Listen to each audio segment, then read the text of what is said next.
And they're very open about this. Here is a prosecutor at the Yugoslav War Crimes Tribunal in 1999, Luis Arbo. We have passed from an era of cooperation between states into an era in which states can be constrained. Great, wonderful. Except who is to constrain the constrainers? Quis custodiet ipsos custodes? Who decides? And the truth is we are reverting. We've had 300 years of democratic development in the world in which we've moved towards the idea that laws should be passed by people who are in some sense answerable, elected. Right? We're now reverting to the pre-modern concept that supreme power is wielded by people who are answerable only to their own consciences. Convinced of their good intentions, they are not in the least bit interested in whether they have any kind of democratic mandate for their norms and their rules. Up until now, the whole basis of international law has been territorial jurisdiction. And if you think about it, there isn't really any workable alternative to the principle that a crime or an alleged crime is the responsibility of the state on whose territory it was supposed to have taken place. If you abandon that, think of what you open the door to. Right? It doesn't just work in the sense that we can go after nasty dictators in Africa. It works. Why should we have that power without an equivalent right for the Saudi Arabian courts to say, it is appalling that so many adulterers are going unpunished in Europe. You know, we're going to have to start kidnapping them so that they can face proper trial because plainly the judicial systems of Western European countries are not capable of delivering justice. Right? The only reasonable way in which we can do this is to allow each country to evolve a system that is in tune with the temper and wishes of its population. And that's what we have got away from. And I have to say, it's striking that these extensions of supranational jurisdiction always come from the same direction. So we have, for example, a whole series of laws that come from international codes, not from national parliaments, that constrain the ability of nation-states to deport foreign nationals whom they deem to be a menace to their own security. In my own country, Belmarsh prison is teeming with people that successive Labour Home Secretaries have been desperately trying to repatriate to unpleasant dictatorships in the Middle East. But the British courts, citing international conventions, refuse to allow them to do so because they say that this would clash with the European Convention on Human Rights. Right? In fact, I would go so far as to say that almost the first instinct of a British judge is to overturn always and everywhere any deportation order. But I have never heard of a converse case. Never have I come across a case of a court stepping in to order the removal of somebody who had been improperly granted leave to remain. It's always from the same direction. You have writs being served, not just now on Mrs. Livni, but you had a writ served on Ariel Sharon, you had a writ served on Donald Rumsfeld, you had famously, of course, the writ that was served on Augusto Pinochet in London. Weirdly, nobody ever got round to serving writs on Robert Mugabe or Yasser Arafat or Fidel Castro. Which brings us to another problem. These international rules effectively only apply to democracies. Right? It's the good guys who take them seriously and try to amend their behavior accordingly. The dictators ignore them. They become declamatory. They become statements of intent that can have unintended consequences in free liberal democracies without having the intended consequence of deterring genuine autocrats. Let me quote again an American judge, Robert Bork, one of the few people who's given his name to the language. To balk someone, as some of you will remember, means to block his nomination. He was a Supreme Court nominee who was blocked under Reagan. And he studied the Israeli instance of the judicial activism of your Supreme Court as well as his own. And what he wrote in a book called Coercing Virtue, he said, "We have witnessed a coup d'etat. It is slow-moving and genteel, but nonetheless a coup d'etat. A shift in power from elected representatives to unelected judges." The trouble with making this argument, I'll be frank with you, is that you can easily be portrayed as lining up to defend some horrible people. Right?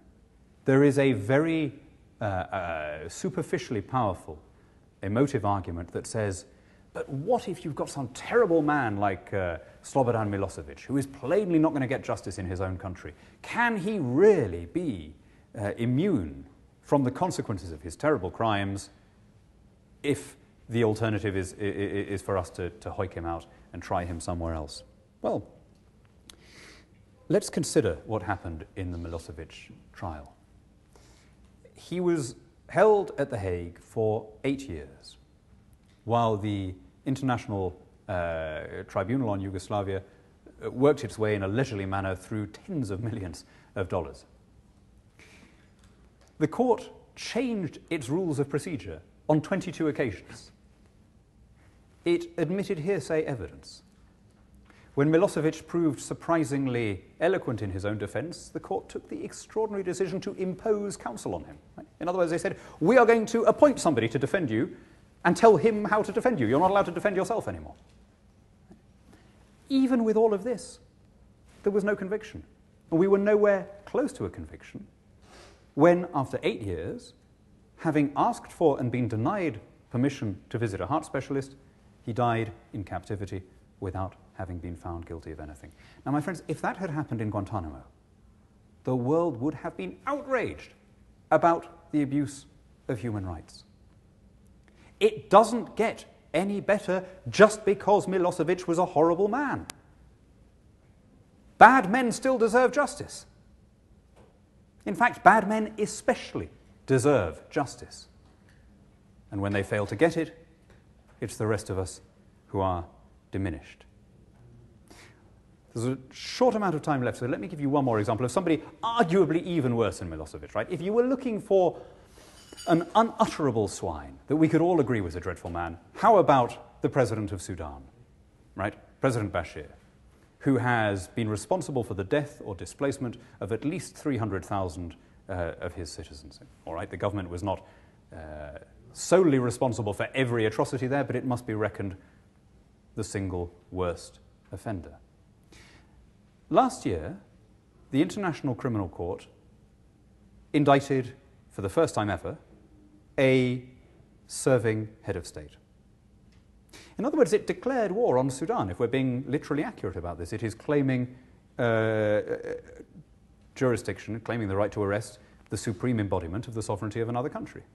But of course, without any intention to invade Sudan. I could understand a case for invading Sudan. I mean, we could have an argument about it, but at least there would be a coherent case for it.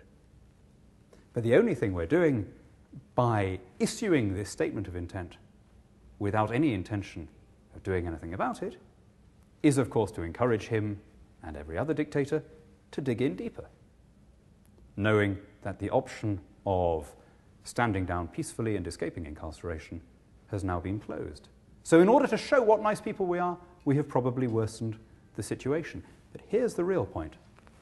Sudan was not a signatory of the ICC.